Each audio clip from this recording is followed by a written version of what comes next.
Yeah, happy evening to everyone joining from India and to those who have registered from US, Canada. Pleased to welcome you all to this Spin Chennai's big video conference session where we have two interesting case study presentations. One by Mr. Srikrishna, a veteran from the software industry and a co-founder, KritiLabs, and another by Mr. Srinivasan, who is a co-founder of Spirecom Solutions, a fairly young startup.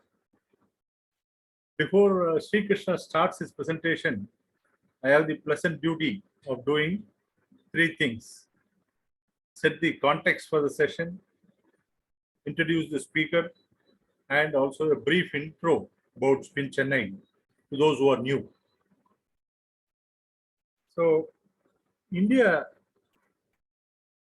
cannot afford to be a land of order takers anymore, whether in the software services space, BPM, or in any other aspect. India is slowly becoming the land of innovators. India was doing 25% of world's GDP 400 years ago. And most of the problems, whether it is relating to the individual health or for everything, India had a solution. We have lost everything and trying to regain the past glory. Even our turmeric has been patented by Western organizations. However, coming to the Indian IT industry has created jobs. It has created a median income, a lot of global opportunities. But with respect to creation of global products, global infrastructure, global solutions, that many countries have been able to, India has been slightly slow, but this is also changing now with the Zoho, Freshworks, and various other companies that have become global brands now. Indian software services industry is now a $200 billion industry, growing at the rate of 12 to 13% every year. And the BPM industry, business process management industry, controls 15% of global business processes. That is a big number. And our aspiration is to grow to 60% with all the intelligent process automation and other developments that are happening, which is a very compelling value proposition for the entire BPM industry. We are bound to control global business processes amounting to 40 to 50% at least in a matter of another 3 to 4 years. So people, whenever people talk about America, they say American innovation, German engineering, Japanese quality, China price. So will in future India get the name Indian software? Right? That is something we will all aspire to get to be branded as. So Indian startup ecosystem has been a hotbed of innovations across various areas. The startups have taken the initiative to look at various opportunities and problems to creatively address and make life easier with better convenience and access, reduce costs significantly, or improve customer experience drastically, and so many other things, including security, other enhancements and things like that. India today is the third largest startup ecosystem in the world, next only to US and China. On the Global Innovation Index, we have been steadily improving from 81st rank during 2014 to 46th rank today. Every year we have been steadily improving by 4 to 5 ranks. And I am sure in the matter of next 3 to 5 years, or at least by 2030, we should be in the top 5. Digital has really helped transform many areas, not only during COVID, but the impact it has caused across industries is unquestionable. So if you look at Industry 4.0, the new paradigm in the manufacturing area with the digital twins, supply chain 4.0, and so many other things, we are moving to a new dimension in terms of productivity, efficiency, automation. Whether it is in drones for military or other purposes, whether it is the facial recognition tech, whether it is speech recognition, space tech, manufacturing tech, retail, food tech, health tech, biotech, tremendous innovations have been happening from the startups. The IDEX is a defense expo challenge that provides for 1.5 crore in funding, apart from mentoring and various other benefits, if you're able to crack that defense expo challenge. We have several other programs, including Startup India Seed Fund, which provides grants to the tune of 20 lakhs and convertible debt to the tune of 30 and 50 lakhs. So there are, various benefits for innovators who are ready to take up the challenge. The two presenters who are joining today have something in common. That is the spirit of innovation and IP. They've created a unique product in their own domain. So innovation happens at the intersection of technology, process, behavior, customer needs. And this is where Mr. Srikrishna and his co-founder, Dr. L.N. Rajaram, have focused and developed a very key innovation. Using the power of IoT, GPS, and the customer need to have security and control with the proper process adoption, and to have control on mobile assets like trucks to avoid pilferage and theft during transit. KritiLabs have come out with a very unique e-locking mechanism, which has been implemented in the oil and gas industry across 17 states, and humongous. The assets they control is very huge. And this has applicability in several other industries, including jewelry, mining, dairy, retail, FMCG, and several other areas. It is only a question of time. We will see many such implementations across the nation as well as globally. So whenever we talk about locks, it was only Godrej. But in the future, we are going to hear KritiLabs as another brand to bet on.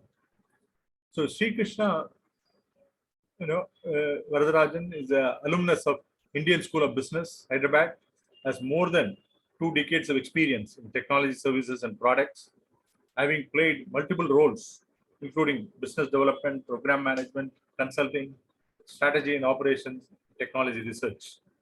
Srikrishna has a hands-on experience across the entire value chain. He has worked with leading technology companies and Wall Street banks across multiple geographies, including US, UK, and India. Srikrishna is an innovator, and his ideas for newer business models have been recognized in various international forums. He has got multiple patents to his credit across different geographies. He's a thought leader in the technology space and regularly addresses various industry forums on emerging technology. As the CEO of KritiLabs, Srikrishna primarily focuses on creating business solutions for various industries and domains with the newer technology and implementing the technology on a larger scale across various geographies. Under Srikrishna's leadership, KritiLabs has a presence in more than 120 cities in India. This is phenomenal. KritiLabs has been recognized as the best emerging IoT company in India by NASSCOM, best startup by TiE Chennai, most innovative startup by FICCI, and recent Sir Visvesvaraya Award by AIMO from the hands of the Chief Minister of Tamil Nadu. So coming to Spin Chennai, for those who are new, Spin Chennai is about 25 years old as a knowledge ecosystem affiliated to Carnegie Mellon, Software Engineering Institute, and ISACA, the global body. Our vision is to build a world-class knowledge ecosystem, which is very compelling, highly relevant and value-adding to the individuals as well as to the industry, distinctively futuristic and passionately cooperative. Powered by more than 4,000 member knowledge ecosystem comprising of CXOs, senior leaders, board members, SVPs, VPs, HR, marketing and sales professionals, quality and delivery professionals who form the core, BFSI, telecom, automotive, manufacturing industry folks, senior consultants, mentors, academia, and several other institutions form Spin Chennai. Some of the international gurus who have been associated with Spin Chennai include Dr. Watts Humphrey, who was associated with Spin Chennai for nearly 10 years. He has made several visits to Chennai, and one of our core founders and co-founder of Spin Chennai, Dr. Yagnanarayanan, has been a close associate of Dr. Watts Humphrey for several years. So on his name, Dr. Watts Humphrey's name, we have instituted the Dr. Watts Humphrey Awards, which is a most sought after award from the IT industry, IT and BPM industry every year, with a huge participation to bring out the best case studies. This year, the curtain riser for the Watts Humphrey Awards will be out very soon, and as always, look forward to the event for November, December of this year. We have had several international gurus associated with Spin Chennai, including Mr. Louis Trigger from Israel. He is a direct disciple of the theory of constraints expert. And we had Dr. Bill Curtis, who is the world famous, who has contributed to the world famous CMMI model, people CMO model. Professor Manu Vora, one of the top management consultants from US. Dr. Jeff Sutherland, co-founder of Scrum, right? The Agile model. Mark Johnson, who is a management thought leader and founder of InnoSight from US. Mr. Michael Krigsman, author of CXO Talk, with more than 1,000 appearances. Mr. Barry Kriggs, ex-Microsoft CTO for IT. Steve Beres, senior partner at Bain, US. Manuel Arriaga of Google, YouTube. Mr. Lakshmi Shankar of one of the top 10 in Twitter. Dr. David Duncan of InnoSight and a managing director of InnoSight. They all shared their stories during 2020 as well as 2021. Apart from various leading lights from India over the years. So we are, today we are well poised to hear a couple of very interesting case studies, and these are, real implementations of digital transformation, and the benefits not only accrue in the economic sense, but also in the environmental and the social dimension as well. As Mr. Srikrishna pointed out, it has created jobs in 120 cities of India, right? And it has a huge potential to cascade to other parts as well. So in the next 30 minutes, Mr. Srikrishna is going to present. If you have any questions, please keep posting in the chat box.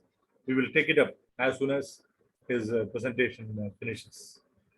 So at this time, I would like to encourage each and every one of you to unmute and put your hands together to welcome Mr. Srikrishna to address the Spin Chennai community. Over to you, Srikrishna. Yeah, thank you, Dr. Rajana, for that wonderful introduction. I thank Spin Chennai for the opportunity for allowing me to present a very interesting use case in IoT. So the way I have structured the presentation is I'll give a brief about KritiLabs.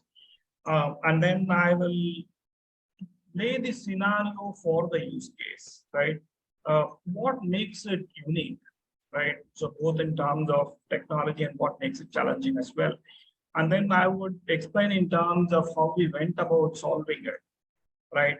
And then hopefully there should be a lot of, I should be able to take any questions that come in. So let me share a small presentation. So you're able to see this presentation? Yes. You can make it to full screen. Yeah.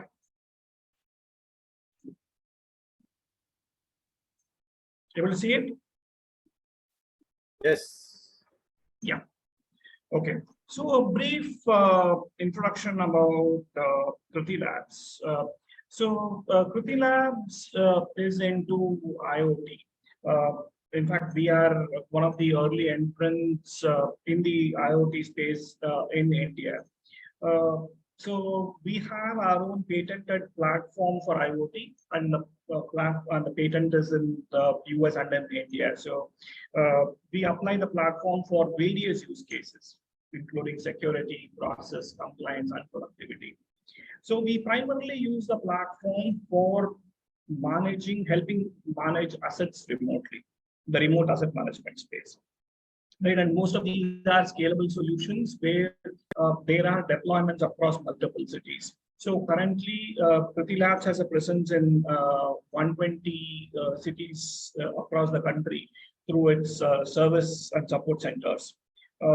And we are an end-to-end solution provider. So right from manufacturing our own devices to providing cloud-based solutions and analytics, we provide a solution end-to-end. We have our own framework for providing IoT services, which is built in as part of the platform itself. I mean, as we go through the use case, we will see each of these areas in far more detail.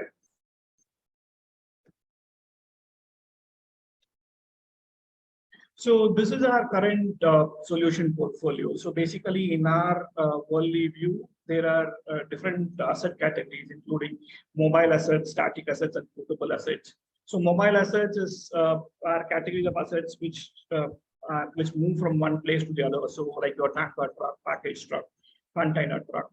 Then we have the static assets, which include your strong rooms, storage yards, warehouses. And then we have the portable assets, which are used for storage as well as transportation. So for instance, in India, all cash is stored and transported in trucks.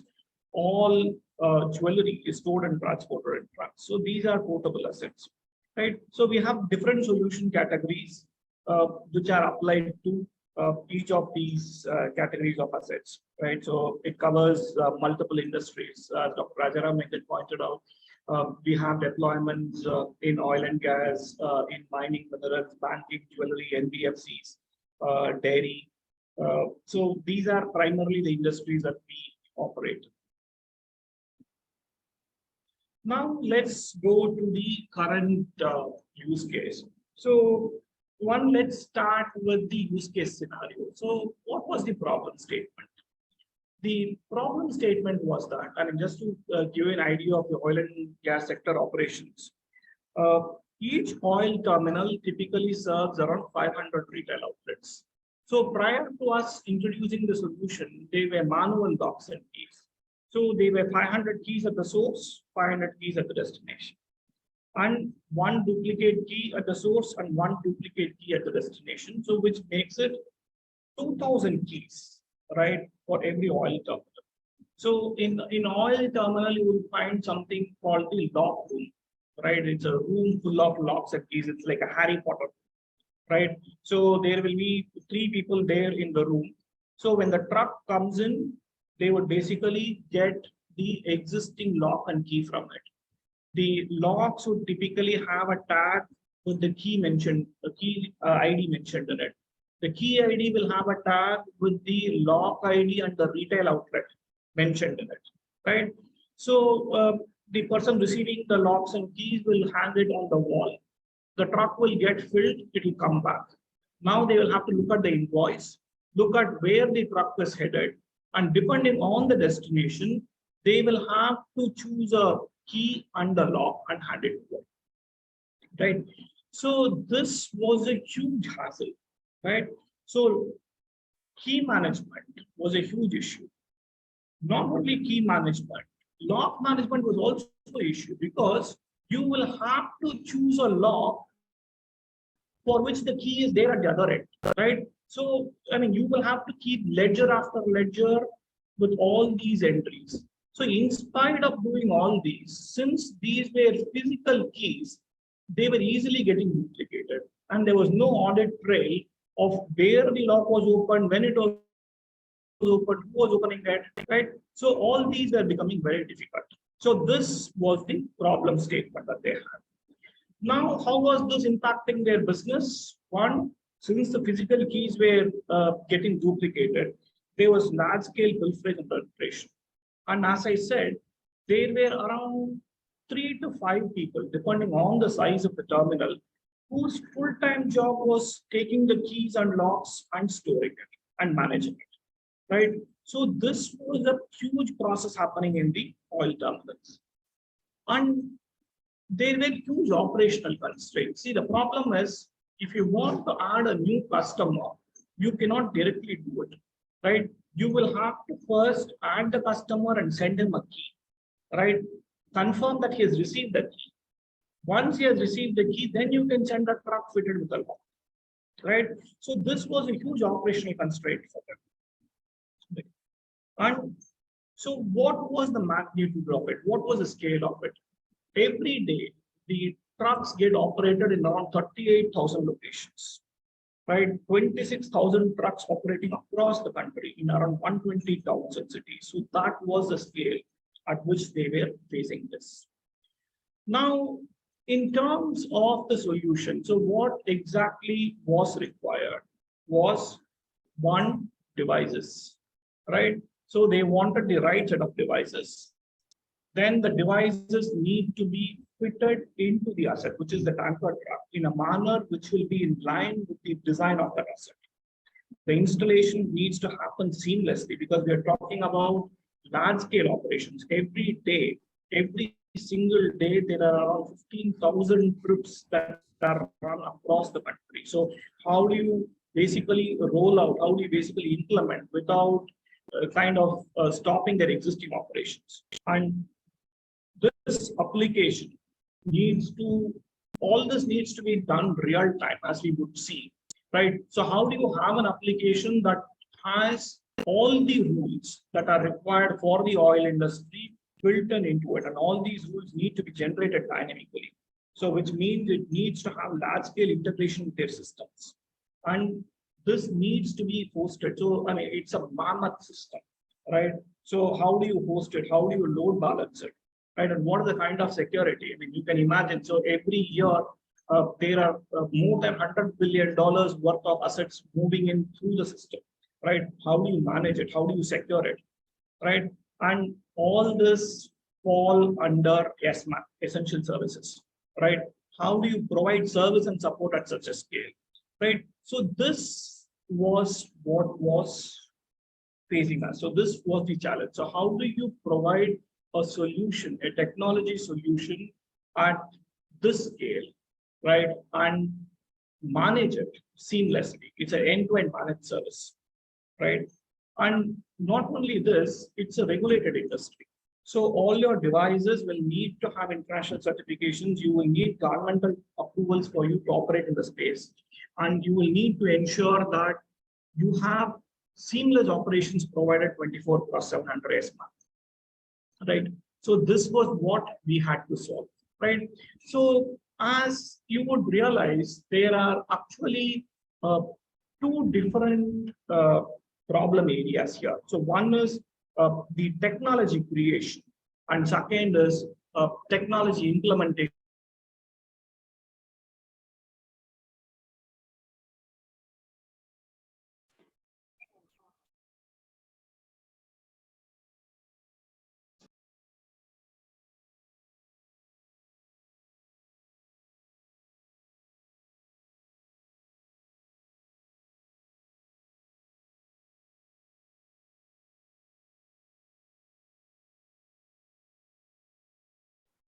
Hello, Srikrishna. Sir, I think we lost him. Yeah, I understand. Okay, we'll wait for a couple of minutes. Yeah.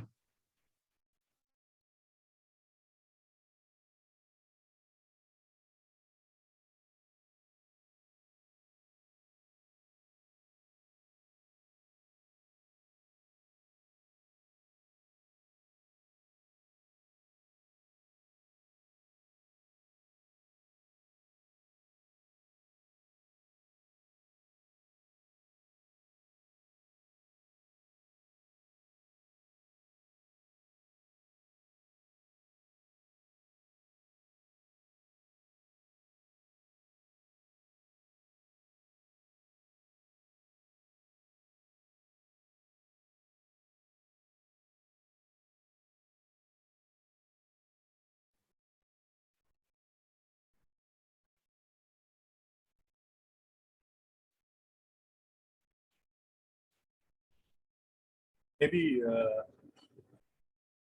while Srikrishna is joining, maybe I'll take maybe a couple of minutes to talk about the second speaker and the topic. So, how many of you know about Metaverse or would like to really spend time in the Metaverse? I would say everybody will be raising their hand because Metaverse is going to be the most immersive environment for all of us to spend time on. It is a very big opportunity which is going to transform the way we live, work, play, socialize, do business, and create value in society. Gartner predicts that each of us will be spending at least 1 hour per day in Metaverse starting 2026 onwards. Global industry pundits are predicting the opportunity size of 1 trillion to 6 trillion per year from Metaverse starting 2028 onwards. To give you the proportion of this opportunity, IT industry, IT BPM industry together, we are just 200 billion per year. Whereas Metaverse alone will have an opportunity size of 1 trillion to 6 trillion per year starting 2028 onwards. And India can easily get 500 billion per year from Metaverse alone. So it is touted as the next evolution of the internet with the more immersive environments where we get to socialize and create value. So how, you may be wondering how it will happen. Will be seamlessly, today, if you take the Instagrams, the Facebook, LinkedIn, so they really, once you get in, then you start reading one message and listen to one, see some video. Then you want to go on to the next one, right? So it is a very slightly immersive one. In the sense it can, in a matter of, it can take away 30 minutes or 1 hour easily from you, right? As you navigate and start looking at more and more things. Srini, please alert me once Srikrishna joins. He's back. Oh, he's back? Okay. Then we will go back to Mr. Srikrishna. Yes, sir. Sorry, there was a problem with my internet connection. No problem. No Apology. problem. We just use the time to talk about Metaverse and the next topic. Yeah. So, I mean, as I was saying, so basically this was the problem statement that was there. So this was the use case scenario. So the question is, how do you devise a solution? How do you approach this solution? One, how do you create technology that is compliant, and how do you basically ensure seamless deployment of the technology at the scale. So these were the problems that were facing us, right? So the approach that we had taken was the ALS IoT platform, right? So let me take a minute to walk you through the platform. The platform essentially contains three different layers. We have an edge computing layer, which is deployed on the asset. So the edge layer allows you to connect different devices, right? So there can be security devices, process devices, measurement devices, compliance enforcement devices. All these are connected onto the asset, right? And the devices kind of communicate to the cloud using multiple communication networks and protocols. So there can be GSM, there can be GPRS, there can be LoRa. So depending on the availability of the network and what is required for the use case, it can use multiple networks, right? And we have our own defined protocols, which kind of ensure that the devices communicate with each other within the network, right? And we have also got our own security encryptions in place, right, to ensure that the communication is secure and there is no man-in-the-middle attack or any hacking into the network.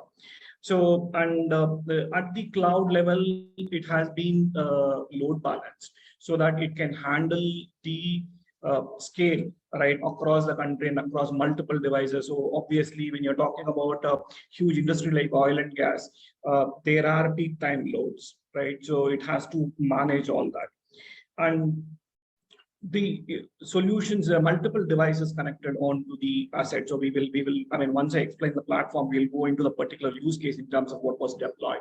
So there are multiple devices there. So how do you define the assets? So how do you manage the assets? So there's what we call the DMAC layer, the device management layer on the platform. So the device management layer basically helps manage the devices, no matter what kind of device it is or where it is. And it interfaces with the applications layer, right? So the applications layer contains various applications for different industries. It can be secure transportation for the oil and gas. It can be, or it can be secure storage application for oil and gas. It can be a secure transportation for mining, for dairy, banking, jewelry. So for different industries, there are different kinds of applications which run there. All the applications have the business rules that are there defined for that application. And the applications are integrated with that particular client system. It can be ERP system, it can be IT system, it can be one or two sources, one or multiple sources, which provide that information. Using that, all these business rules are generated real time, and the DMAC enforces it real time on the devices across, right? In addition to these client applications, we also have the IMS application. The IMS application is our own implementation of our proprietary IMS framework, which is a framework for providing IoT services, right? So,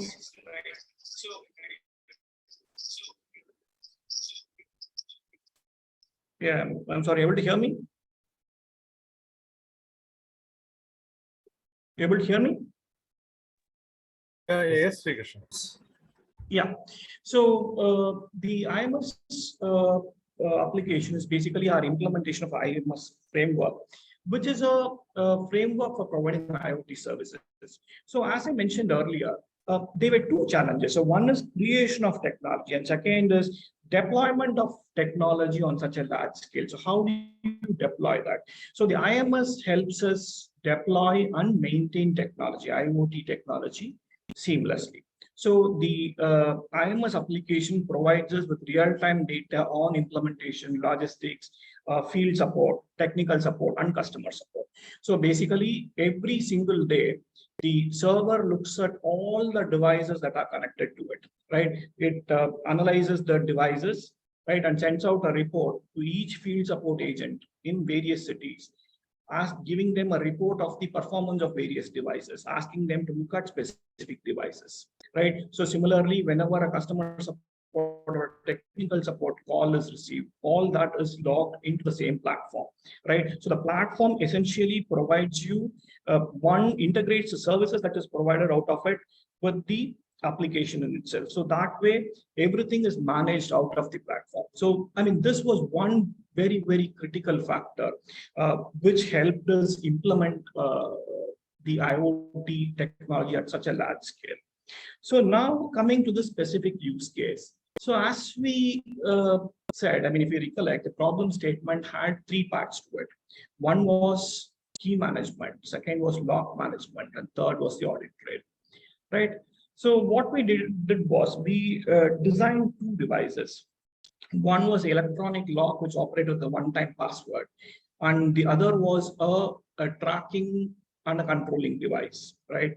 So the lock was installed at the back of the truck to lock the outlets and the entry points into the cargo. So that was where the lock was installed, and then we had the controlling tracker installed in the cabin, right? So with these two devices installed, we created an application for managing the transportation in the oil industry. And we integrated this application with the ERP system of the oil companies. So whenever somebody pays for a truckload of cargo, right, we handle the message, right? So we create dynamic rules which would state that this particular vehicle will go to this particular oil terminal, get opened there, get filled inside the geofence, get locked within the geofence, go only to that particular retail outlet which paid for it. And once it reaches the geofence of the retail outlet, the one-time password for opening the lock will get sent to the mobile number with which the invoice was paid. So which means all this is dynamic information. Okay, there's no static information anywhere. So, and all the transactions are handled real time. So since all these are geo-based commands or OTP-based commands, there is no keys in the system. It's a keyless system. And second, the lock is fabricated with the truck, right? So that way you don't have to maintain a separate inventory of locks. So now your lock management is solved, your key management is solved, and it's all digital. So there is a digital audit trail of each and every transaction, right? So that is how this whole thing was managed, right? So that way, we have seen about the devices, we have seen about the application, and we have seen about how the rules get dynamically generated and enforced. And as we explained earlier, the IMS framework basically helped us install this, right? Helped us seamlessly do this across multiple locations, right? So that way, I mean, the IMS helps us provide this managed service seamlessly across the country, right? So this is how the solution was designed. So what was achieved, right? One, the solution got deployed in 120 towns and cities across the country, supporting around 40, currently the platform supports around 48,000 locations across. Our devices get used in these locations. The platform handles 5 million updates on a daily basis. Our command center provides a 24/7 support under SMAP, right? So, I mean, even during the 2 years of COVID, we were operating full scale, right? So, in fact, I mean, part of our implementation happened during COVID, and thanks to IMS, we were able to manage it quite seamlessly. So, the platform handles more than $100 billion worth of assets each year. And there are global operations happening out of the platform in Nepal and Bhutan currently. And we are slowly expanding it to other regions in Southeast Asia, right? So this was what was achieved out of the platform. So, I mean, we were able to implement the use case quite seamlessly, and the oil companies were quite happy about the way the solution was implemented at this scale. In fact, this is one of the largest implementations of IoT solution of its kind and at this scale in the country. So we had been recognized by various industry forums for the platform operating seamlessly and providing solutions at such a scale. Right, so this includes the most innovative startup award by FICCI, best emerging company by NASSCOM, and the latest Service Vishwaya award by IMO. Right, so this is what I had on the secure transportation use case, and I would be quite happy to kind of answer any questions that you might have on the platform or on the use case. Yeah, folks, no, you can unmute and ask your questions. This is a very, very interesting and powerful case study. The impact caused by them has been tremendous. If you see the economic benefits in terms of per truck, the savings per truck through pilferage, theft, and other aspects. Yeah, Raja is asking, can we see some pictures, videos of the old system and the new system? I mean, I can, probably you can share your email ID, Raja. I can share you a video of how the entire system operates. I can walk you through that in detail. So basically, in the earlier system, it was a manual lock and key, right? In the newer system, you had locking devices, which were specifically customized for the oil and gas industry.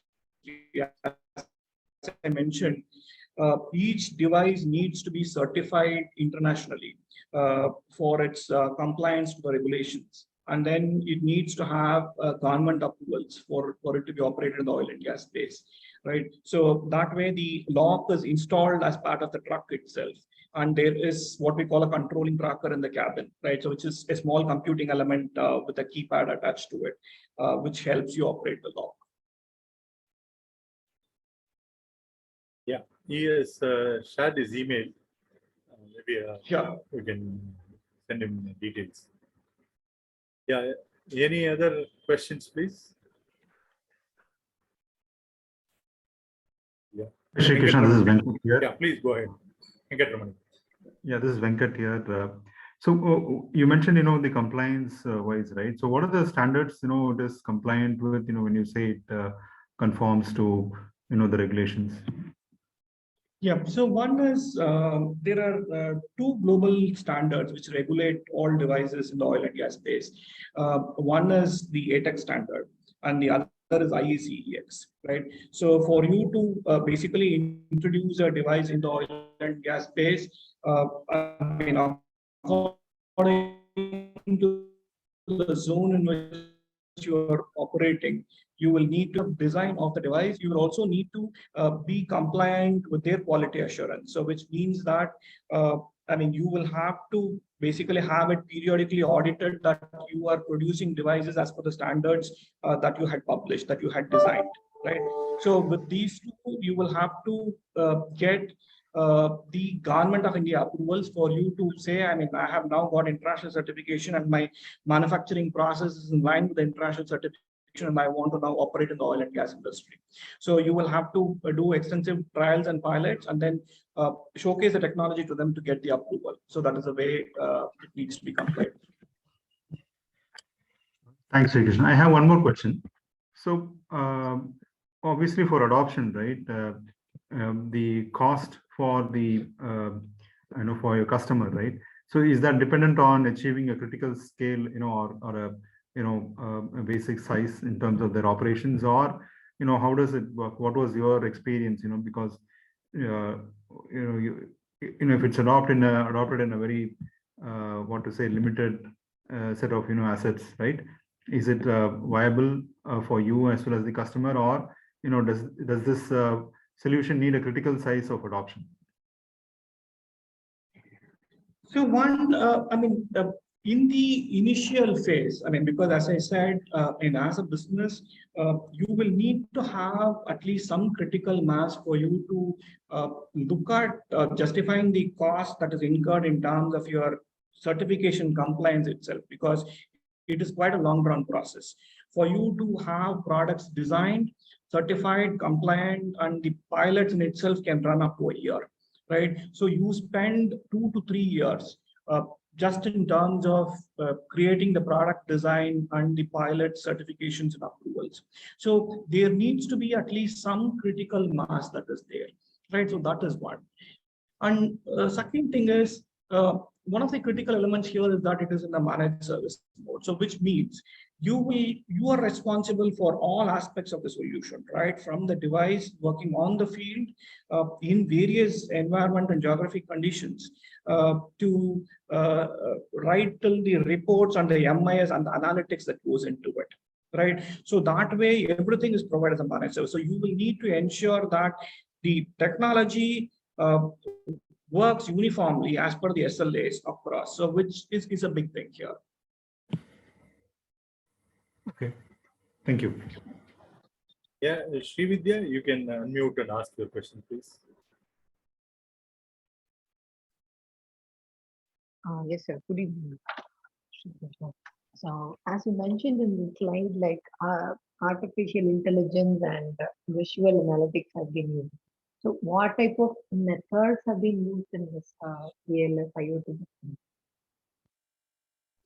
Okay, so one is, I mean, as you can imagine, the kind of data, the volume of data that comes in is quite high, right? So that way, one, there is a lot of algorithms that go into analyzing the communication that come in from the devices itself, right? So looking at each of these devices, analyzing the communication patterns, analyzing the trip patterns, right? So that is one area where there's a lot of good complex algorithms that have been built in.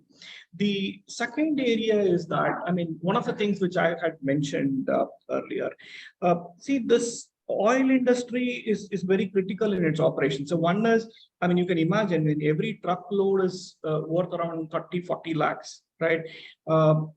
I mean, you cannot have the trucks stalled. These are real-time live trucks, right?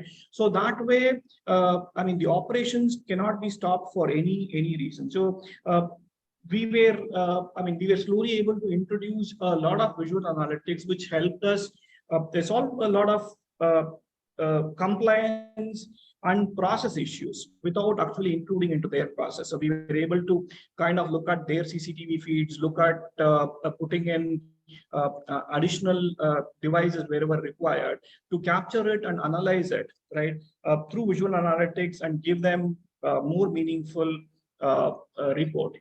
And on the other thing which we were able to do was not only in terms of monitoring, we were also able to use it in terms of control. So for instance, in some scenarios, we were able to kind of do automated boom barriers, right? So which will automatically operate based on the business rules which it acquires through visual analytics. So those were the kinds of use cases that we had deployed, and we had used a lot of AI and ML there. Okay. Okay. But here we have the network dependency as well, right? Like when the truck is moving, probably the network delay or to get the data. So there will be a dependency on the network performance as well. Am I right? Yeah, not only in terms of network performance. I mean, as you can imagine, I mean, in fact, this was something which caught me by surprise. I mean, this was during the pilot. We were doing it in Delhi. I mean, after we had deployed, he said, I'm sorry, I mean, I think I forgot to tell you one thing. Some of the loads from here are supplied to the Tihar jail in Delhi, right? And that entire place has got jammers in place, right? And so he said, I mean, I hope your devices will work there. Right. Luckily for us, I mean, we had somebody like Dr. Rajaram who is a visionary, right? Who was with us. So we had thought through all those scenarios. So basically, the devices in India, when you're deploying technology, there are as many exceptions as there are norms. Right? If your device and your solution works in India, you can be assured that it will work anywhere else in the world, right? So that way, the devices have the intelligence to handle network black spots and gray spots as well. right? So they have the ability to log, they have the ability to compute, and they have the ability to interact accordingly as well. So, I mean, just to give you an idea, even if the log is switched, I mean, log is not used for any number of years, even if just kept log, it would still remember who it is and it will talk the same language, right? It will know who to talk to and what to open. Okay. Okay. Okay. Yeah. Thank you. Thank you. There are no questions. I think we will conclude this first part. Thanks a lot, Srikrishna. That was a very, very interesting and insightful session. Thank you, Dr. Rajaram. Thank you, everybody, for providing me this opportunity. I mean, there's a gentleman to whom I have promised to send a video, which I would do. If there's any further questions, I mean, both in terms of technology or anything that you would, I'm really happy to exchange notes, right? I mean, please feel free to drop me a note. Thank you. Sure. Thank you, Srikrishna. Yeah, we will move on to the second topic. So I just started talking about Metaverse. So I was telling that Metaverse, the estimated opportunity for India alone can be around 500 billion per year, right? And Metaverse and Metaverse related engagements. And Metaverse, see, the other beauty with Metaverse is we are not just going to be consumers. India, a whole lot of things have started happening. A lot of startups operating in this space have taken the lead. So the concept as such is new, and there is considerable discussion happening as to how to define it. Broadly, most agree that extended reality, a combination of augmented, virtual, and mixed reality environments that are accessible and interactive in real time, will be the entry point for the metaverse. That is the kind of discussion happening. So the AR, VR, MR, right, which is called the extended reality. So that on the front end as the entry point, and the back end blockchain will play a big role in building the metaverse, because it permits a verifiable claim of ownership and the transferability of the digital assets. And so far, if you take the internet version 1.0, was a very static environment. And between 2000 to 2000, not even 2000, maybe 2006, 7 onwards, till recently, we have been on Internet 2.0, which is more dialogue oriented with social media and other environments. So we had a very good dialogue, but it was dominated by few global companies who were able to get a whole lot of data, personal data, as well as other data, and they have been able to monetize it. Whereas the version 3.0 of Internet, which is the Web 3.0, is a paradigm where it is going to be, everything can be verifiable with the blockchain at the back end. So together, XR, the extended reality, and blockchain will help produce applications that increasingly blend our physical and digital identity. That is where a whole lot of avatars, and we will be reliving whatever we wanted to do, either in terms of an actor, actress, or a sportsman. Like, we can come in various avatars and be involved very, very immersively in a particular environment. There are going to be large applications in gaming, entertainment, enterprise solutions and simulations, military, defense. And if you want to know, companies like Accenture have started onboarding their employees in the metaverse. So such is the kind of potential. So the speaker we have today, Mr. Srinivasan, is one of the persons who has got into this VR headset space very early. In the sense, if you look at globally, whenever you talk about headsets, there are only 3 or 4 names which come to our mind, which is Facebook Oculus, Samsung Gear, HTC High, right? These are the 3 popular names. Apart from that, there are recent entries, 2 or 3 more. But these are all very, very expensive headsets. So our Srinivasan, as he has conducted a whole lot of research with his hardware and device mindset. He has come out with a 3D printed headset.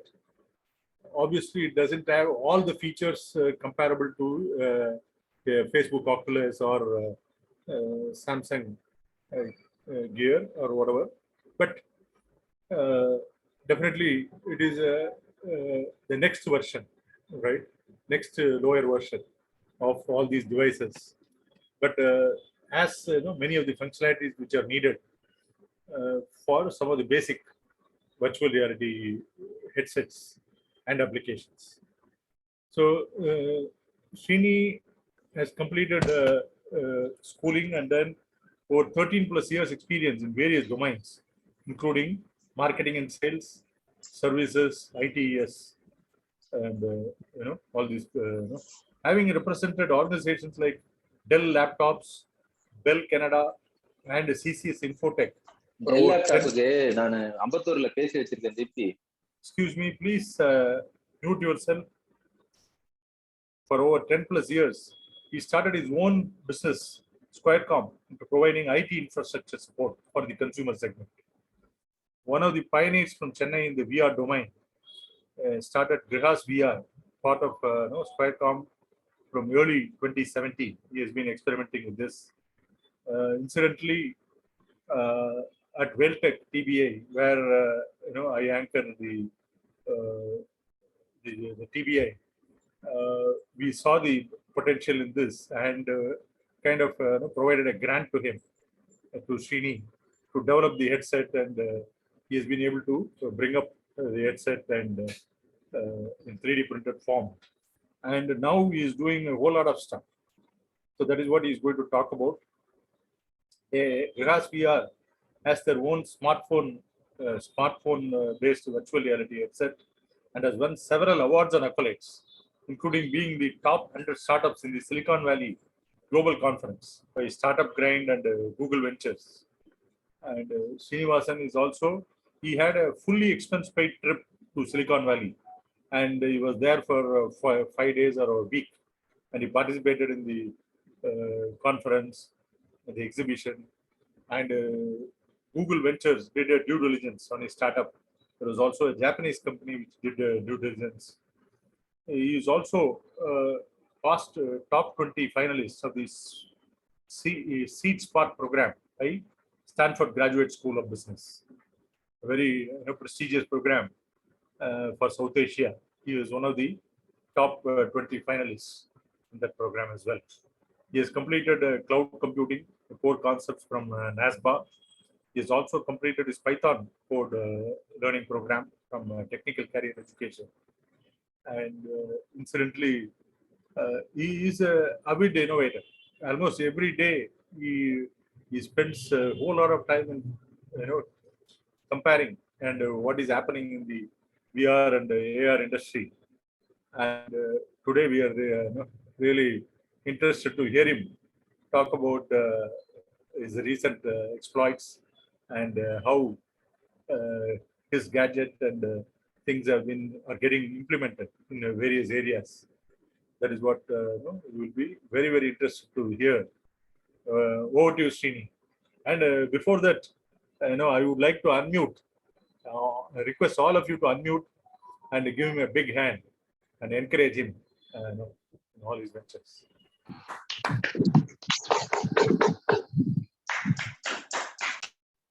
Over to you, Srini. Thank you, sir. Thank you, sir. Thanks for those warm words, first of all. And I take this as a privilege to be part of this session at Spin Chennai today. And virtual reality as a technology has got a lot of different use cases and various different sectors where it could actually be a part of and play a major role in terms of the potential problems that it can solve and the kind of newer ways of efficient mechanisms and processes that it can bring about. I'll just quickly go ahead and share my screen and I quickly share what we have.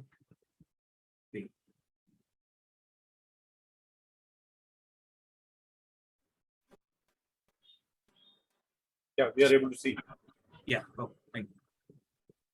So we will focus on two different topics today. It would be one would be employee onboarding and training, and this is we're just highlighting the ITes and the manufacturing space, but this is not limited to it, and it's actually wide open to all the other sectors like the BFSI and various other corporate entities and industrial segments as well. So Varadharajan sir gave a brief introduction about ourselves, so I'll just quickly take a minute. So GRAHAs PR is a registered brand of SquareComp solution, which we started way back in 2014. And at GRAHAs PR, we are primarily focused at helping organizations in the IT, ITes, and industrial manufacturing industrial sector with our customized virtual reality-based solution. One is our own patent pending device, the hardware device, and then the customized solution that we create for them, which is towards onboarding, training, and upskilling and reskilling of their workforce. The larger set of what we wanted to do and the reason why we went into this space particularly is because we want to be a skilling company, across the globe, and we should be able to enable and augment the skill set of each and everyone as per their domain expertise. This is our larger vision. And in that end, we actually started off with the learning and development in the manufacturing industrial sector. And slowly we have started out into the corporate entities like IT, ITes, BFSI, and everything, etc. So we've started off with virtual reality as a primary tool in terms of this particular training exercise. Now, let us come to VR training as a process or as a tool. There are three different segments where it plays a crucial role in terms of the potential and the value add that VR can provide.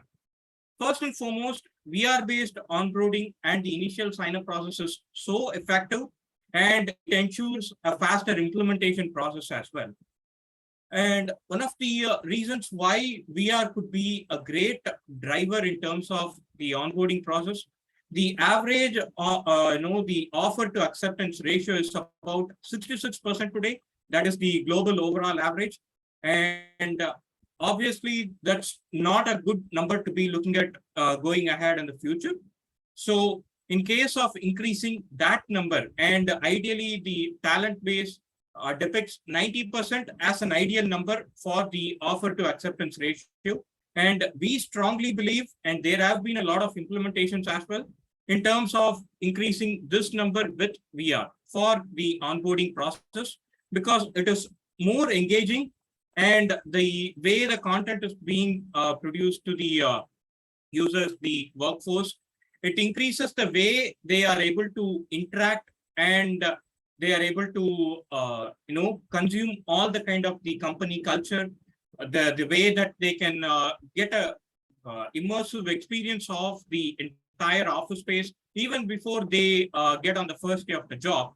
So it also ensures a proper protocol and step-by-step processes. It plays a more effective way in which all of these processes can be practiced.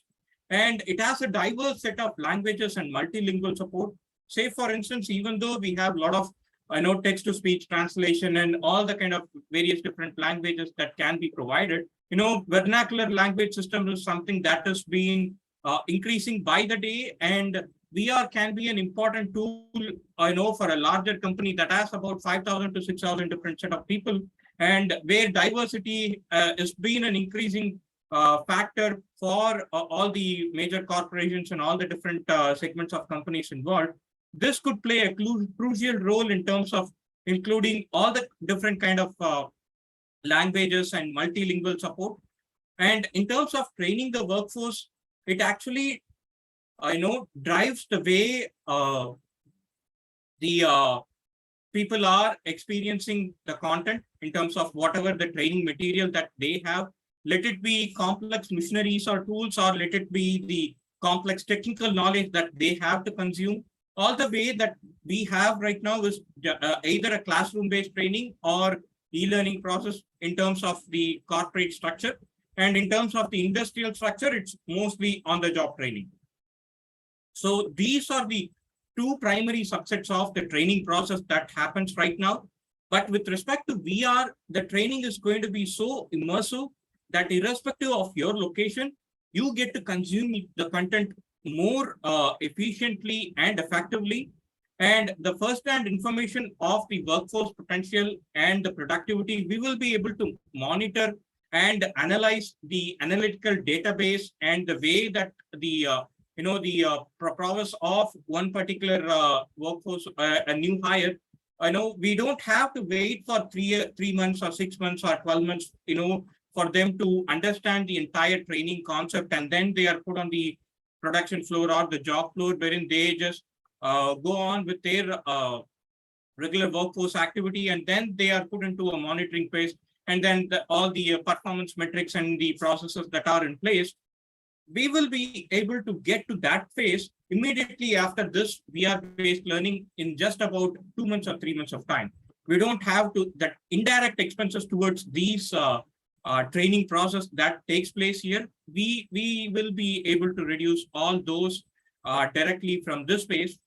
And the remote operations, for example, in terms of an industrial segment, the remote operation plays a more important element here, wherein they don't have to be physically present with the machinery or a tool, and they will be able to directly operate with the machineries and everything, irrespective of their physical location.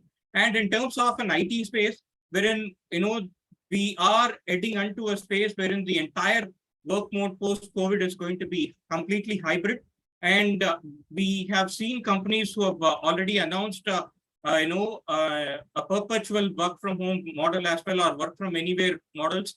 So in these kind of policy changing and the entire behavioral changing scenario that we are heading onto, this kind of a remote operation is going to play a key role in all the different segments and the industries, irrespective of heavy machinery or light material based company or an ITes, BFSI, irrespective of the company and sector. Remote operation is going to play a key role going ahead into the future. And this is where Metaverse will also play a crucial role. I'll just get on to it in the ensuing slides. Now, this also helps in maintaining and following a sufficient safety measures. And this also will be able to help us mitigate all the kind of COVID-related risk factors. Of course, that again still remains. Srini, yeah. Sorry to interrupt. Your slide has not moved. No, sir. I haven't gone to the next slide. Okay. Yeah. So we are not sure if COVID is over or not yet. So probably we'll still, consider that COVID-related risk factor as a point. Now, in terms of the implementation and the kind of cost differences that it brings to the companies implementing it. First of all, it reduces the training expenses, contrary to the populist belief that these kind of VR, AR, XR factors actually increase the cost. No, it actually reduces the existing training cost, because there are a lot of indirect costs and logistical elements involved in these training-based practices, which are something that is being unaccounted, or people are not aware yet that there are a better way of doing these training practices, which can actually reduce these training expenses. And the other part is it increases the productivity. It increases the productivity up to 4 times in terms of the conventional training, either a classroom-based training or an e-learning process. And this also, means of increased productivity increases the time as well, the time taken to train an employee or a workforce. And again, the implementation part, implementing what they learned earlier, that time gets reduced as well. So there are. Srini, I assume you have some video to show or some visuals also. Yeah, yes, sir. I have it. I'll be playing. Okay.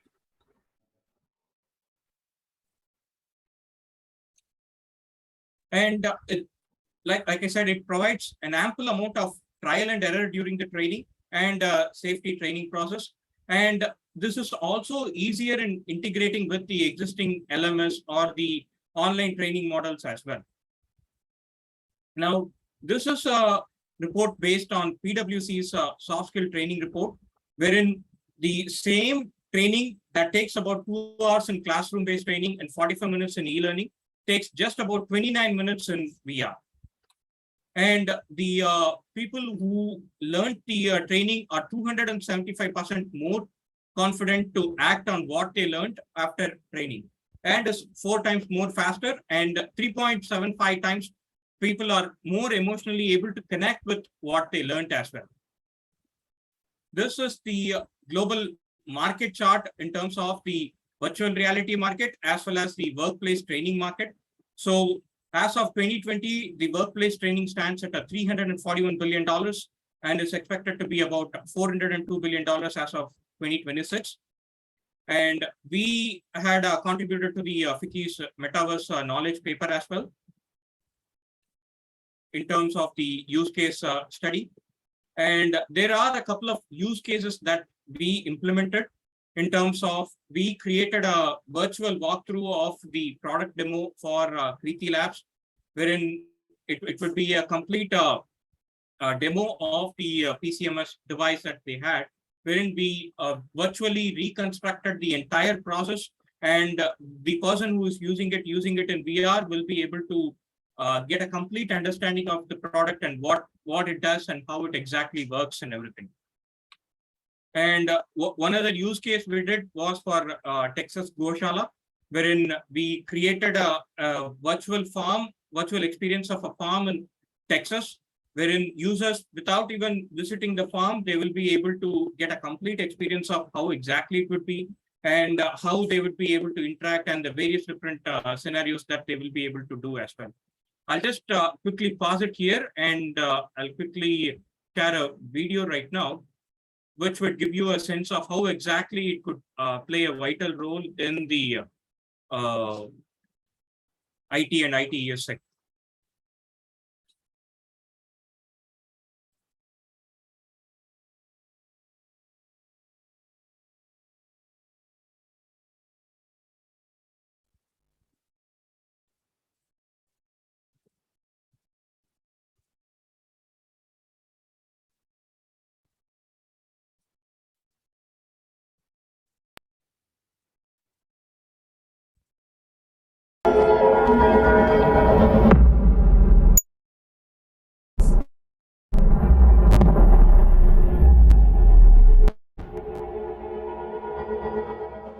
Technology has transformed everything around us. The way we work, the way we live, and the way we interact. It has disrupted almost all the major industries across sectors and domains. But technology is yet to transform some of the key areas and sectors. Training the workforce has always been a challenging task across the corporate world. The amount of time and effort taken towards training each employee is significant. On top of being time-consuming, the training is less interactive and engaging as well. This challenge exists across the company in different levels and different roles. That's why we are on a mission to transform soft skill training across the enterprise sector. With our virtual reality-based training, you don't just observe the content, you get to be a part of the training. Virtual workspace lets viewing and interaction between new software and tools. Our VR training is so immersive, it eliminates deviation and concentration lapse. VR-based training is claimed to consume just 29 minutes for the same training, which takes 2 hours in classroom and 45 minutes in e-learning format, as per the PwC 2020 report. Also, the workforce is 275% more confident to act on what they learned. Virtual reality can also be an effective tool in terms of employee engagement and retention. Virtual reality can also be deployed across use cases like employee onboarding, R&D, new process implementation, threat assessment, and customer empathy, etc. We are transforming learning and development across the enterprise, just like how email transformed traditional paper trail. Let us co-create a skilled workforce of the future. Check out grahasvr.com to learn more. Follow our social media handles to stay updated further. Yeah, so that's a brief on how exactly we'll be able to add value and what we do in the corporate training space. And we can go back to my slide.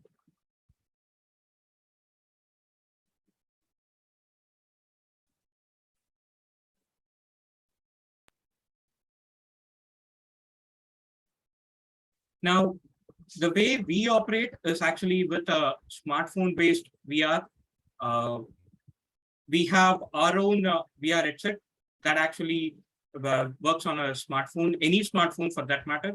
So irrespective of the make, model, and the OS type, our smartphone is compatible, let it be iOS, Android, or any other smartphone. And this actually reduces the the large-scale hardware costs in terms of the implementation for the organizations, wherein, say, for example, if you take any other device, just like the HTC Vive or an Oculus Quest, the VR headset, in terms of Oculus Quest, the device alone costs about 40,000 plus. And in terms of HTC Vive, you would need an complementing the desktop system as well, which again adds up to the implementation cost as well as the infrastructure cost involved along with that. Whereas with respect to us, it's going to be just the users, their own smartphone, irrespective of the models.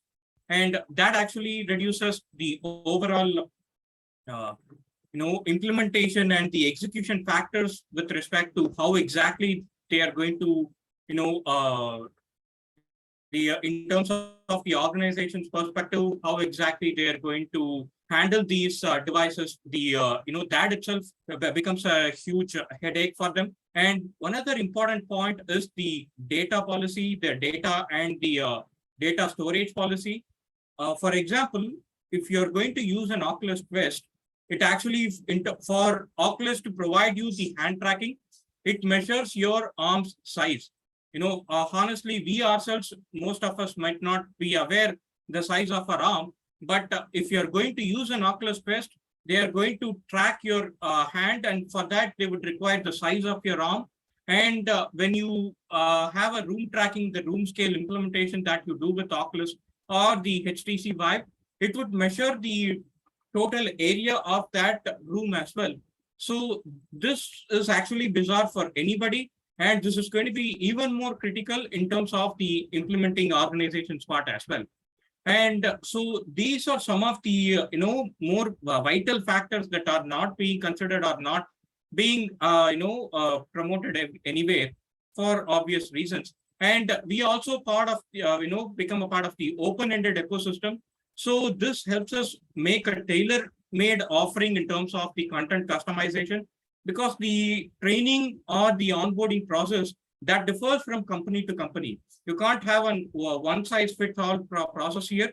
So this is going to be more dynamic in terms of the content created or the kind of tailor-made offering that the organizations would require and each and every user would opt to. So this, if you are going to put into one particular ecosystem, there are some constraints in terms of the quality of the content or in terms of the kind of content that we are able to create. So that is, these are actually the reason why we wanted to have our own devices, because there were a lot of limitations in terms of how exactly we are going to implement it with the, the organizations and the kind of use cases that we would be able to solve if it's going to be our own device.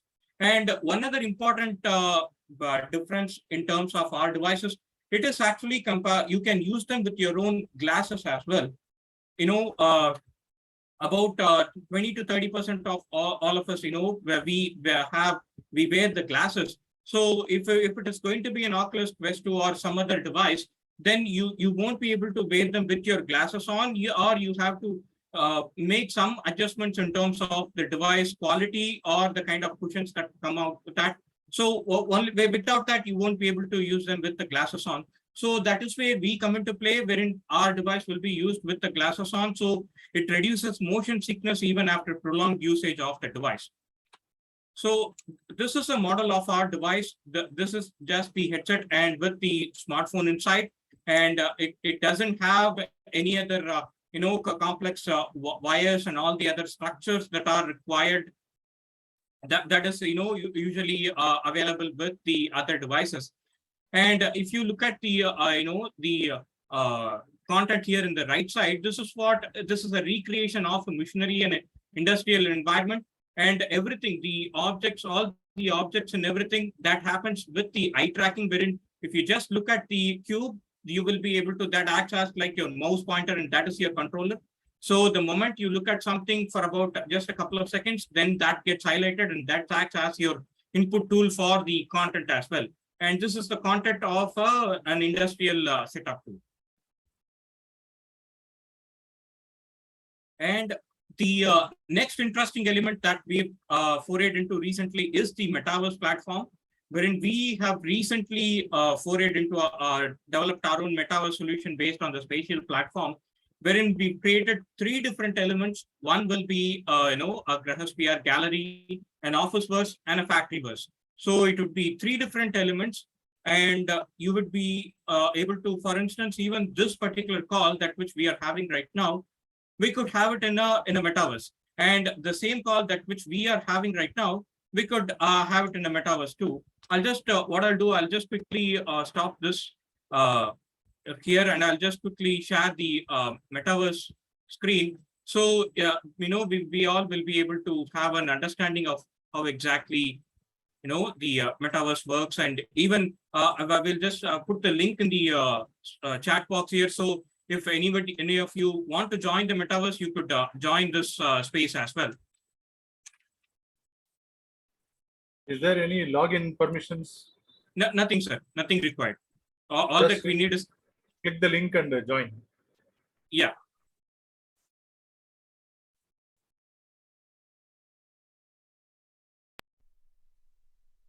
So for right now, for example, I'm in,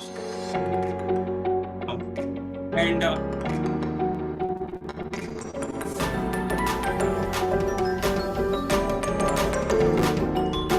this is actually a gallery. So you have a video playing here, and there is one more video playing at the other side. For example, so this is completely spatial audio. So only when you go near this particular video, you will be able to see, you will hear the sound of this particular video. For example, I'll just keep this playing here, and I'll go to the other end and play a different video here. Now that the audio of that video will submerge, and this video will be playing right now. This is actually the spatial audio, and I could do a screen sharing here, and people can have, people can view the our call in this metaverse space as well.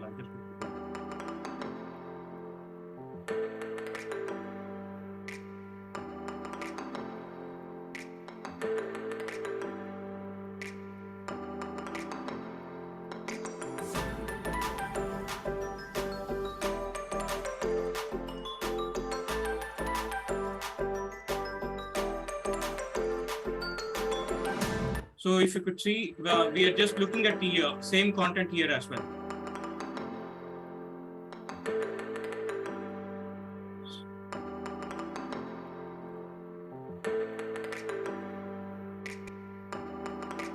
And likewise, if you look at it here, you will see this factory verse. So if you click on it, it will ask you if you want to travel to that end. So this again will be, this is a gallery, the space where we are in right now is the gallery.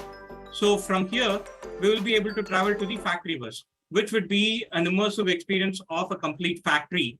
And that would take you to the factory, and the other end, you will have a office verse. So that would be the corporate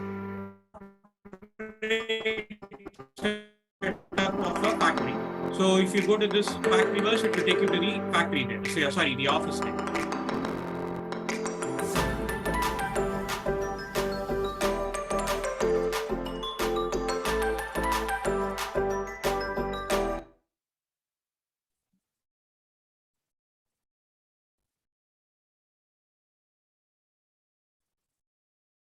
Depending upon the bandwidth and the kind of 3D content that we have, takes a bit to load.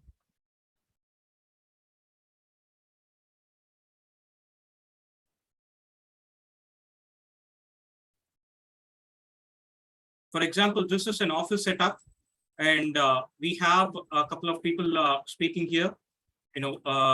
Same way we can even interact in the this office first. For example, I can unmute here, and then whatever I'm speaking, it will actually echo. So I'm not turning it on. So, but instead of the Zoom platform, we could just directly get into this particular space in the metaverse space, and we all can have interact directly seamlessly here in this office space too. And for example, this is a PDF document that we've placed here. The one that we have here is the knowledge paper that we did for the key.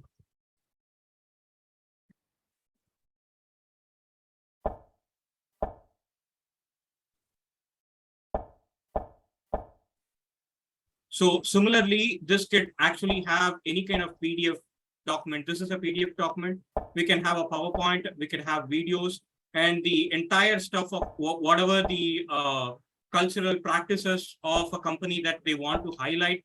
All those things can be done here, and you could pan out, and a trainer could give a live instruction on what exactly has to be done. And he's the one who would have the control of all these things as well. So, this would be totally kind of the entire physical stuff, whatever we are doing right now. All of those things can be done virtually in the metaverse. And this environment as well, we could even create a digital twin of all the, office space or the corporate structure, whatever the entire the domain and the element that we have right now. We could create a digital twin structure of that too. And we could completely go through, and they could train, and the entire training can be done. And the one other best part is this is device agnostic. The entire this metaverse concept is completely device agnostic. So let it be, it can be accessed from your smartphone. There is a separate app for the smartphone, and then we have the this PC based system, and it can also be used with a VR device as well. So this is completely device agnostic. The entire metaverse team is device agnostic and not just limited to the VR device space as well. So this actually plays a key role in terms of the changing work culture that we are going to experience in the future, in terms of the hybrid work model and the kind of various different work from anywhere cultures that are popping up to the day. So you could actually go through this complete document. This is about a 56-page document, and the entire 56-page document can be viewed here. And also, apart from that, you could these are avatars and the environment setup of people trying to converse, and we could even have a complete walkthrough of digitally of an entire office structure. And we have one other video here, wherein this is a brief video on why VR is the next big thing. This will just look similar to a video wall in a company. So just like that, where we could actually have tailor make the offering of whatever is that we want to have. So it's totally virtual and immersive as well. So this way, it actually lets you walk through the entire office space, and you could also teleport to different spaces as well if you just click a particular point. You're Yeah. going to show the factory verse as well? Yes, sir. I'll quickly do. For ADO requests.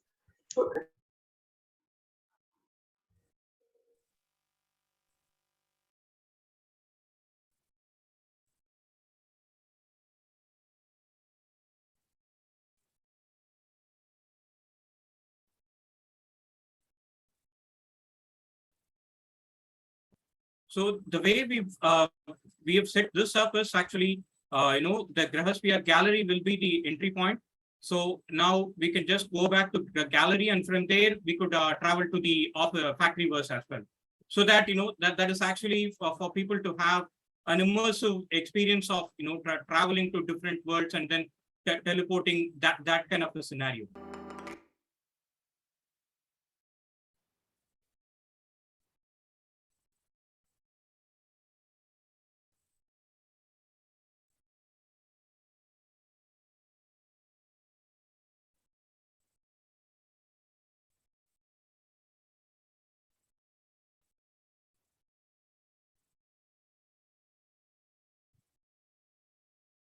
So this is a virtual reconstruction of a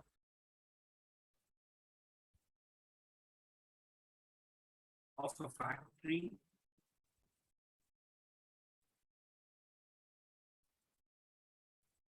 It gives you an overview of the entire factory structure and the machineries that are available there. Say, for example, there is a new plant that is being constructed. So we could have a virtual turnaround, and even the same kind of immersive training process and the learning process that we talked about, that can be done here as well. For example, we have a where we have some poor connectivity here today with my end. So it's taking a bit of time in terms of loading. So this gives you the a live explanation of the machineries and tools. Now, for instance, it tells you what exactly this is, and now you will be able to check out the machinery. You can zoom in, zoom out. So if you look at it, it would actually look a bit so real in terms of the 3D element. The way, so this actually gives them, an exposure of the machineries and the tools and everything firsthand, even before getting into the factory or the production floor. For example, this is actually a lathe machine. So it tells you what exactly a lathe machine is and what exactly a lathe machine does, and it has a small work that is being conducted in the lathe machine as well.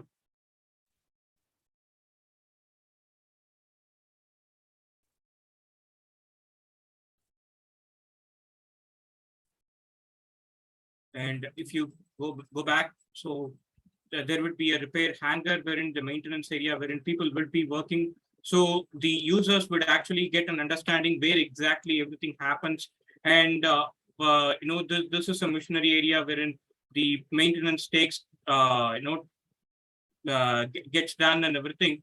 So people, the new users or those who want to get in, and the same way, the actual, the physical way, you won't, for example, you won't be able to enter in this room. So where we have structured it in a way wherein, where people won't be able to have a real understanding and real scenario of how exactly it looks like and everything, and the real way how everything should be done. But still, irrespective of their devices, they will be able to access it, and people will be able to get a complete understanding of everything, how everything happens and all. So yeah, this is a brief of everything that we do. So I'll stop the share screen and I'll just open it for questions. Yeah, this is the point for interaction. Please pour out all your questions to Srini. Srinivasan, thanks for the excellent presentation. Has any cost benefit been worked out using this vis-a-vis a physical training program or something like that? How much benefit? Yeah, we estimate an approximate 40 to 50% reduction in terms of the cost that we will be able to save to these companies on the longer end. Oh, because it's mostly towards one is in terms of the industrial training as well as the corporate training that happens. Both the cases, some companies in terms of the IT segment, they have these kind of separate platforms and they have their own in-house training teams as well. Their time plays a major role in terms of the time taken towards train these workforce and the onboarding process, wherein I talked about the 60% average of the offer to acceptance ratio that is available. We will be able to increase that offer to acceptance ratio in terms of the onboarding, and the because of the time that we save for these training processes. So we estimate an approximate 40 to 50% reduction with respect to the corporate segment. And with respect to the industrial segment, there is an existing training expense that goes through to all these companies in terms of training their workforce. Some companies actually outsource these training activities to some of the third-party training vendors, and many companies, don't have a structured training approach there. So they have on-the-job training wherein they give a 10 to 15 days induction, and they are directly put into the production floor. And it will be about 12 to 18 months before they handle some complex tasks for which they were hired in the first place. So these are the kind of cost and time element that we will be able to add immense value. What is the acceptance till now for this technology? Yeah, earlier we, like I said, it all started in 2017, and where many people were not aware and they were not exposed to these kind of technologies. But in the last 8 to 12 months, the acceptance ratio and the kind of people who are ready to transform these digital to technologies, it has been fairly good. So, and there's no geographical constraint also. This can be used across borders.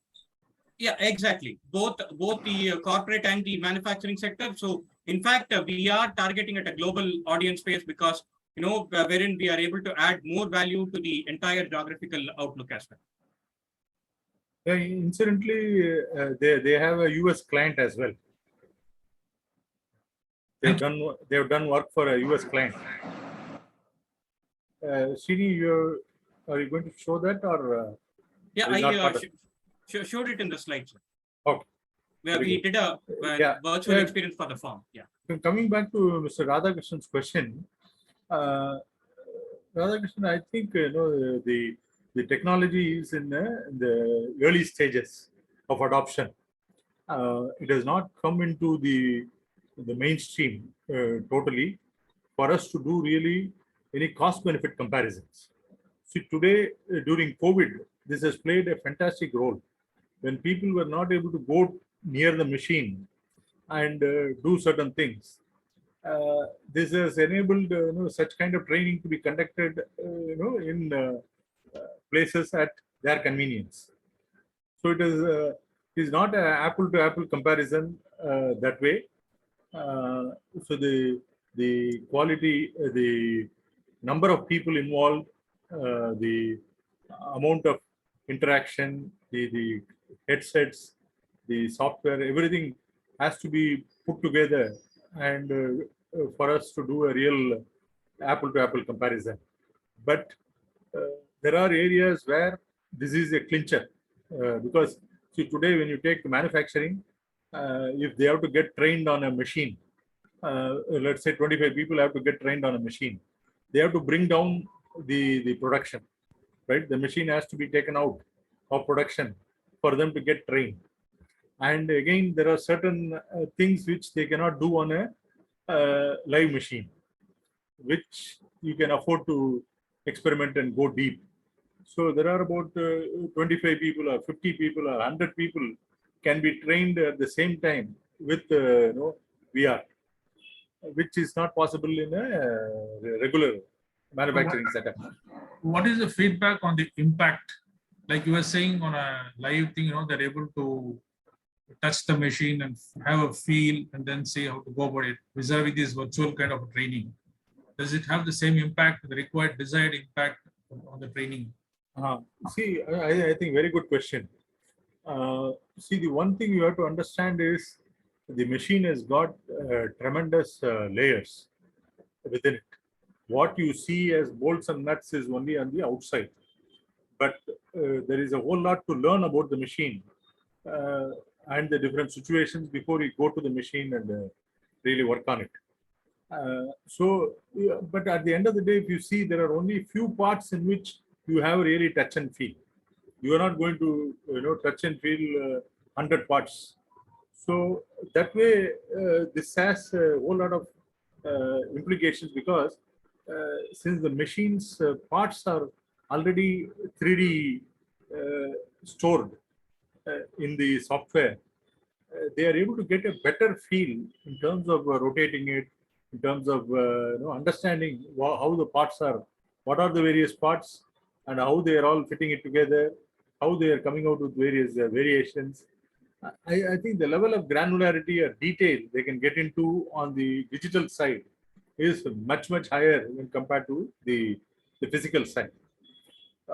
So obviously, Srini and team has a role to play in terms of getting feedback, user feedback from those who have gone through this, right? And share those videos as well.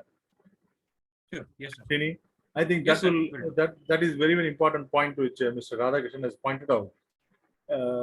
So the adoption can only increase when more and more people feel comfortable with it, and they are saying this can be a digital twin, right?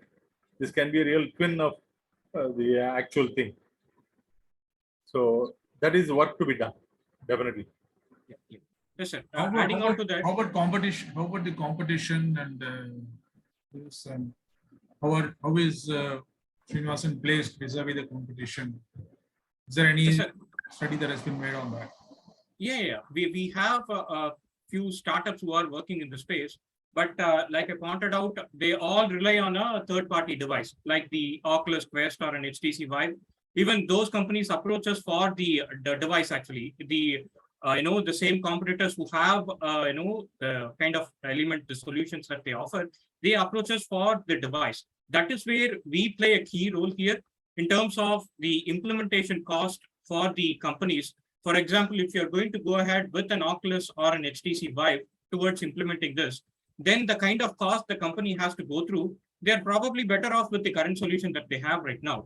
But whereas with us, it's going to be there is not much in terms of the hardware cost that is required for implementing this solution.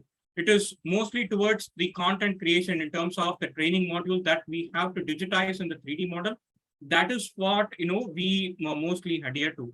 And also adding up to your previous question, the kind of the important element or the differentiation that we play is actually the kind of practical exposure all these people that they get when they are, for example, the way that training happens in these industries and companies is they have about 10 to 15 days of normal orientation, and then they get directly introduced to the missionaries. And there, what they do is they just, observe alongside a supervisor or an experienced person.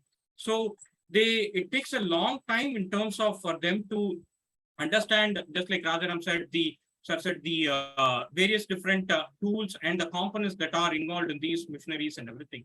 This is where we play a key role in terms of reducing the time and the way that they are able to consume all of these content.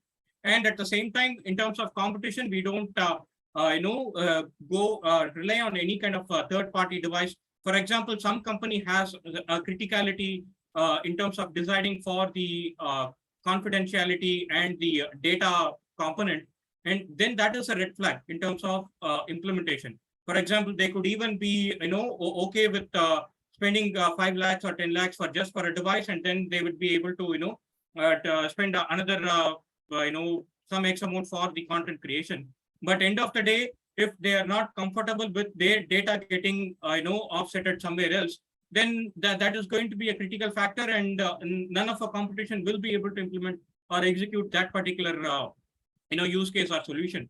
And that is the way it is with most of the other, the companies and organizations as well, because we are dealing with all of their confidential missionaries and tools. So that plays a key role to our advantage, to our favor.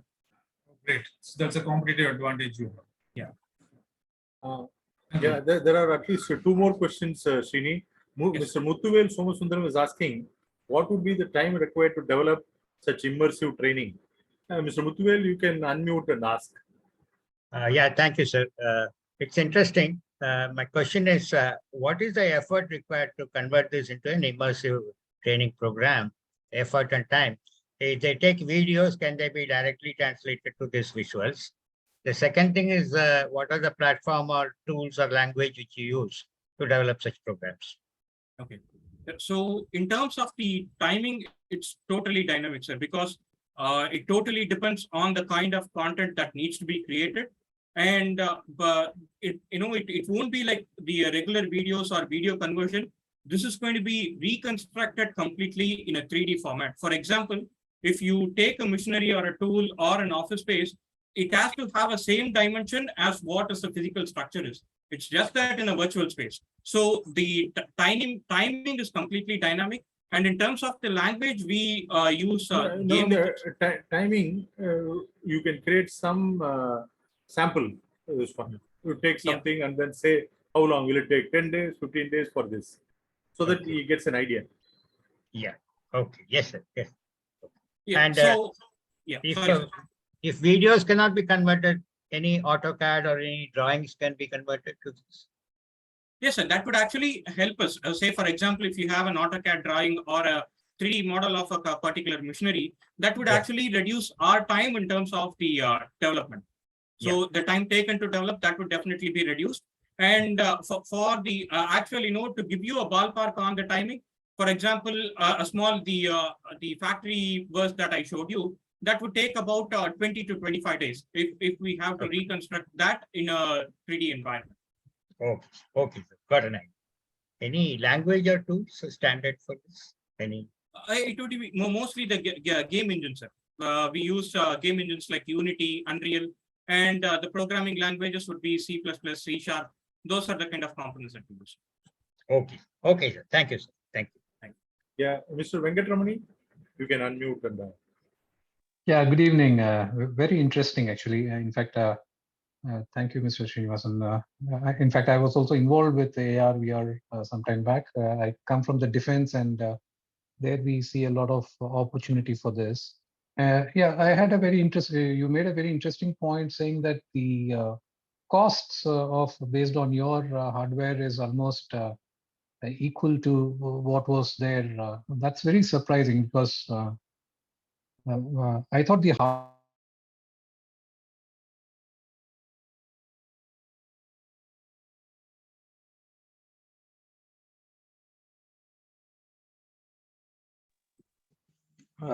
yeah. Can you hear me?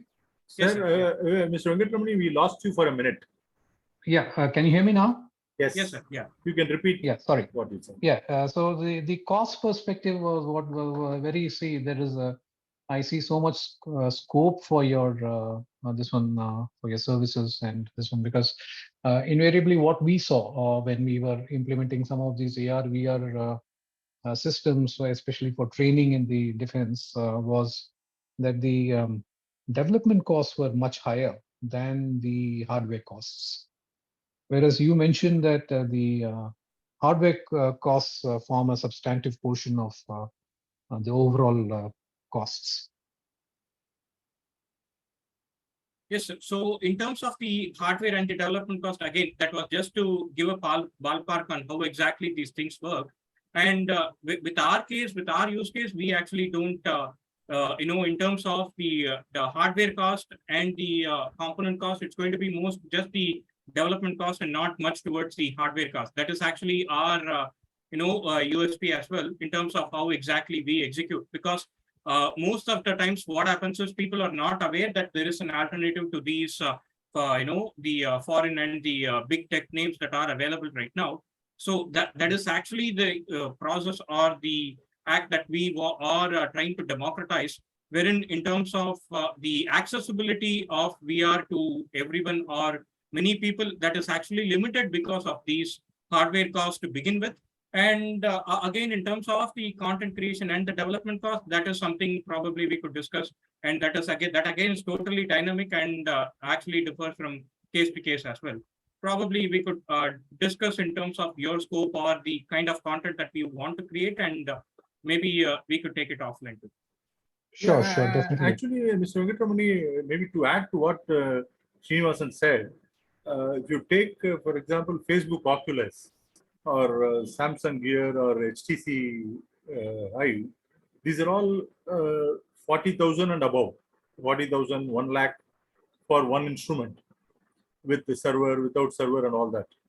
Whereas if you take what Srinivasan has got, it is a mobile based, but with a headset designed by him. Very a unique combination, which provides the best of both. So with respect to your mobile fitting into his device, he has got with the glasses. That is, if somebody is wearing glasses, they still can use it. They have different kind of mobile, unstructured size that also can be fitted in. And he has got some fantastic benefits. He has got adjustable lenses, all that. And at the same time, the cost of his device is like 1/7 or 1/8 of what Oculus are, right? To give you some indication. I think then there is, I think there would be then, of course, the development costs are there, the whatever the each of the package. Those are also very, very, from whatever I have observed them, very, very competitive when compared to these high-end devices, right? Yeah, I think we'll discuss this. I think we can definitely discuss with Mr. Srinivasan further on this. I see a lot of scope there available. Yeah. Srini, you can post your email and the phone number in the chat, yes, so that others can benefit out of this. Yeah, any further questions from anybody? I know it has taken a little more, but since this is a knowledge session, we did not want to curtail the flow. And all of you have stayed back and interacting as well.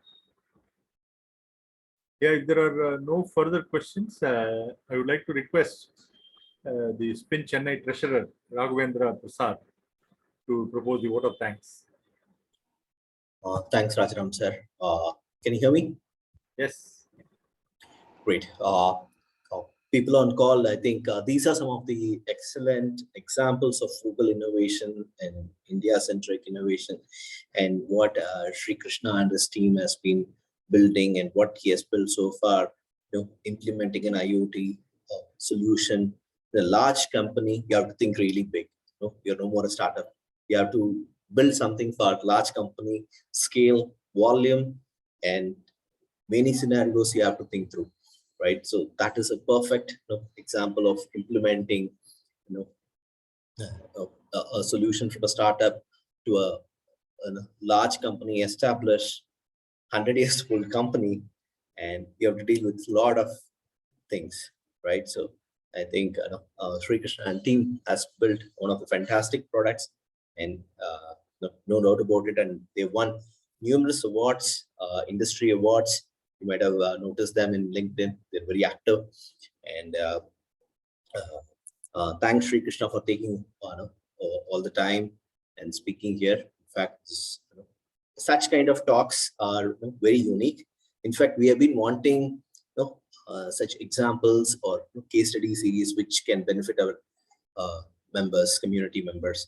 So of course, we will keep uploading such videos, and this video will also be uploaded in our YouTube page, so people can use it at any time offline.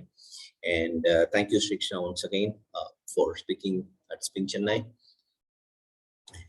And with that, I go to thank you. With that, I go to Srini. Srini is not an outsider; he's insider. I think Srini, what he has been building, and in fact, some of you. Not sure how many of you know he's setting up an office in San Francisco. Is it correct, Srini? I think he's in the process of setting it up. Colorado. Colorado, yeah. Colorado. So, yeah. And the unique thing is he has been offered by Google to travel there a few years ago for one of their meets. And Srini has been a pioneer on building VR systems. It's not just, he has been doing this for quite some time. And just to be relevant, he has also migrated to Metaverse, and what he and his team has been building is also fantastic. And you see a real-time example of what he and his team have built over the last few months and how it has been implemented. And again, in a large scale, you have to think really big, right? A lot of things are there, especially when you go to a hardware or industrial company, you have to think in a different way. It is not just the software, it is not just the touch points here. Nuts and bolts, like what Rajaram said, that the experience level is completely different, upside down. Thank you, Srini, for taking all your time speaking it. In fact, it is both the KritiLabs IoT story and yours, GRAHAs VR's story are very unique, and these are some of the pioneers that doing something from India to the globe. Okay, thank you, Srini, once again for speaking here at Chennai. Okay. That's it. Thank you, audience, for being here. Almost, it's almost 2 hours now on a Thursday. For me. Over to you, Ram.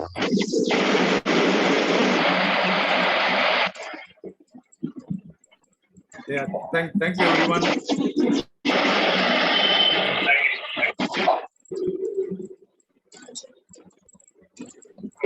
Thank you, everyone. Looking forward to see you in the next spin session. Thanks to you also for the opportunities. It's good. Thank you, Raj. New learnings. Venkatramani is actually asking for Mr. Srikrishna's contact info. Sure. If you have it, you can post it. Otherwise, I can also post it. Yeah.